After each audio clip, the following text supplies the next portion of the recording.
Hello everyone, before starting this video, I'm just informing you that the video is for the graduation requirement of a master degree in engineering faculty Andalas University. The video contains about presentation of a thesis that was finished before. On this occasion, allow me to introduce myself. My name is Naufal Pratama Oni. I'm complete my bachelor degree in electrical engineering department, engineering faculty, Andalas University. And also, I finished my professional engineering program in Faculty of Technology Industry, Indonesian Muslim University. And my last education currently is a master degree in the electrical engineering department, engineering faculty, Andalas University. Go to the topic. I want to the presentation of the thesis title reactive power regulation using switching capacitor binary weighted method for grid connected induction generator using the PLC based HMI. We start with the introduction first. Yeah, for the introduction chapter is one introduction. An introduction generator is an electric machine with the principle of electromagnetic induction that converts mechanical energy into electrical energy. And fluctuating generator loading also requires adjusting reactive power, a capacitor switching system that can help supply reactive power to the generator due to load fluctuation from the induction generator. PLC is a control device that can automate certain function either locally or remotely using SCADA. HMI or human machine interface is usually the initial stage on the automation side to describe a process system that can be controlled via a screen. Then, formulation of the problem. What are the steps taken to design a reactive power requirement control module for a combination of fixed capacitor with switching variable capacitors using the binary weighted method on an induction generator using HMI-based PLC?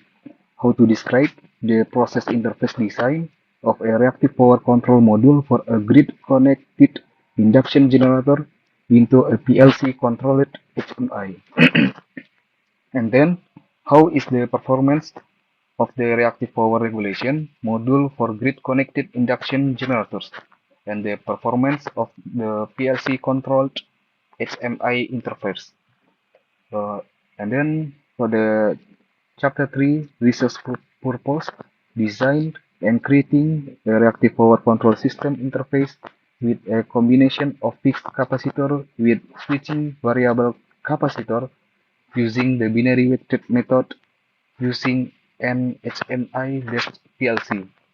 Then demonstrates the performance of the interface on the PLC controlled HMI to the reactive power control system of an induction generator connected to the grid.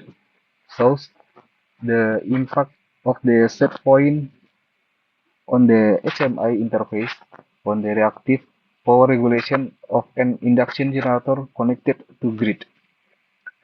Then scope of problem, the variable capacitor is divided into 5 grid values and is active after no load operation. The induction generator load comes from the grid, where the power supply is regulated from the prime mover which is coupled to the DC generator.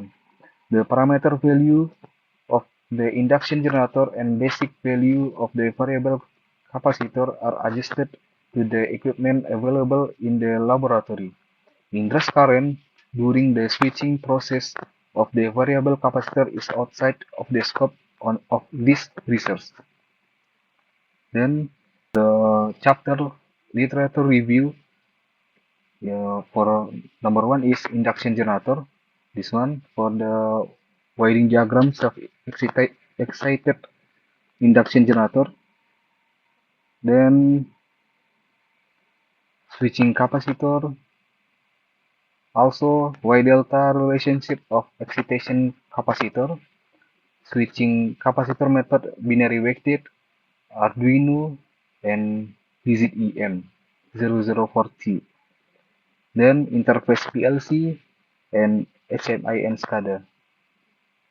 For the research methodology stage, uh, this one for the research flow.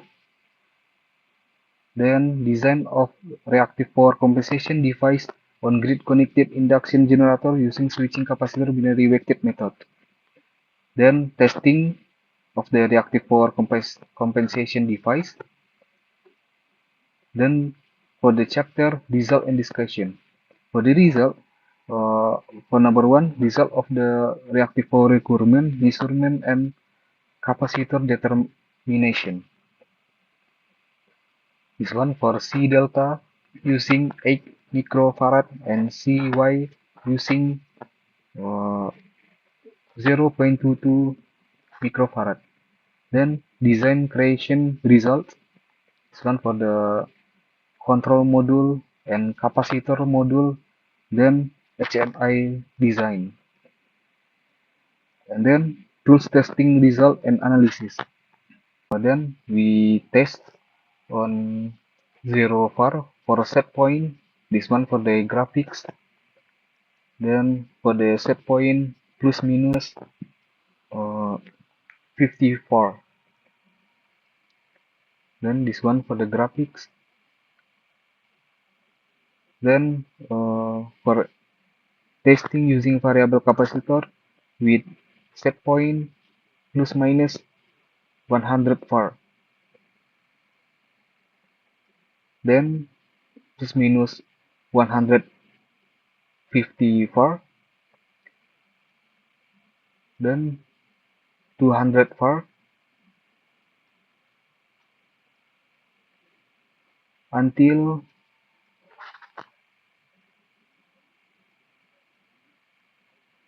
500 var. This one for result and discussion comparison with all set point. And then conclusion, the interface of the reactive power setting system with a combination of fixed capacitor with switching variable capacitor using the binary weighted method using an HMI based PLC was successful designed and created with the feature of displaying parameter in real time as follows: generator output power, total capacitor var supply, variable capacitor var supply, set point 0 variable capacitor var supply, total activated variable capacitor, input set point reactive power requirements, grid voltage, status and bypass variable capacitor. The interface of the HMI controlled by the PLC to the reactive power setting system of the induction generator connected to the grid works successfully according to the fluctuation of the induction generator loading from no load condition to full load condition. The impact of the set point on the HMI interface on the reactive power setting on the induction generator connected to the grid, namely the reactive power compensation module, can function as a supplier or absorber of reactive power to the grid against the reference set point 0 of the actual need of the induction generator. Then, thank you. This one for the presentation. I hope this research can be functional to the application of induction generator. Yeah, and also this one for the testing stage, a laptop for the monitoring and SNHMI. Then the control module contains the PLC, Arduino, and sensors, as well as capacitor module, fixed and variable, and magnetic relay. Then using 2 kilowatt DC machine as a prime mover and a 1 kilowatt induction machine as a generator. For the first, provide current to the prime mover starter coil. Then provide current to the prime mover rotor coil so that the prime mover runs.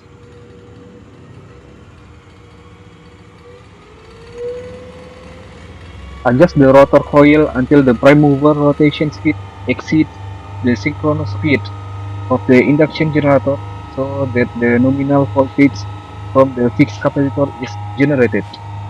After the voltage is detected, the then enters the 3-pass grid connection network.